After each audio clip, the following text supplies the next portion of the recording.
ঈদ উল ফিতরকে সামনে রেখে বাজারে বাড়তে শুরু করেছে সব ধরনের মশলা জাতীয় পণ্যের দর। সপ্তাহের ব্যবধানে এলাচ, দারুচিনি, গোলমরিচ সহ অন্তত 7টি মশলার দর বেড়েছে। ঊর্ধ্বমুখী রসুন, আদার মতো দেশি পণ্যের দামও। ব্যবসায়ীদের দাবি, দাম বাড়েনি, বরং বিশ্ববাজারের সাথে সমন্বয় করে বিক্রি হচ্ছে এসব পণ্য। রঞ্জিবুল মিজানের রিপোর্টে বিস্তারিত। ওয়ালটন ফ্রিজ কিনে অনেকের মতো আপনিও হয়ে যেতে পারেন মিলেনিয়াল। সেরা পণ্যের সেরা অফার। ঝাল কিংবা মিষ্টি, খাবারটা যে স্বাদেরই হোক, সুঘ্রাণ বাড়াতে এলাচের বিকল্প নেই। তাই মশলার দোকানে এই পণ্যের চাহিদা বাড়ে উৎসবে আয়োজনের আগে। এবারও হয়েছে তাই।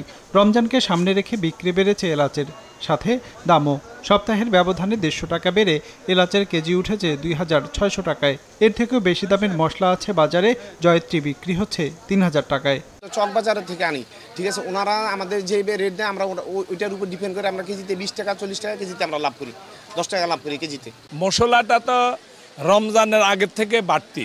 এলাচি যখন আমি কিনছি আধা কেজি বা 250 গ্রাম এরকম কিনি এলাচি, এখন যে দাম আছে তার আগে এই দাম আছে রমজানের 1 মাস আগে। আমরা তো আর ইম্পোর্ট করি না, আমরা তো ইম্পোর্ট কিনে আনি। ইম্পোর্ট বলে যে সব কিছু দাম বাড়ছে বা ট্যাক্স বাড়ছে, ভ্যাট বাড়ছে, এইসব বিষয়ে তারা বলে দেওয়া, তাদের উদাহরণ দেওয়া বুঝিয়ে দেয়। মশলার বাজারে সবচেয়ে বেশি দাম বেড়েছে গোলমরিচের। মানভেদে 50 থেকে 250 টাকা পর্যন্ত বেড়ে এই পণ্যের কেজি উঠেছে 850 থেকে 1200 টাকায়। দারুচিনির দাম বেড়েছে কেজিতে অন্তত 40 টাকা। আর 600 টাকা থেকে 650-এর নিচে মিলছে না খোলা জিরার কেজি। হলুদ কিনতে হবে 300 টাকা দিয়ে।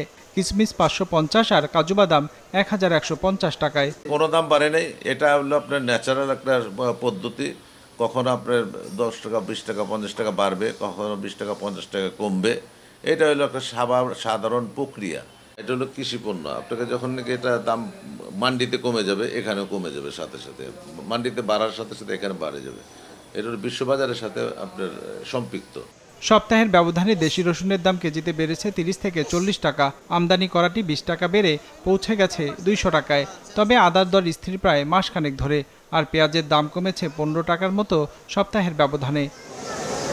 রঞ্জিবুল মিজান, বিজনেস রিপোর্ট, মাছরাঙা টেলিভিশন।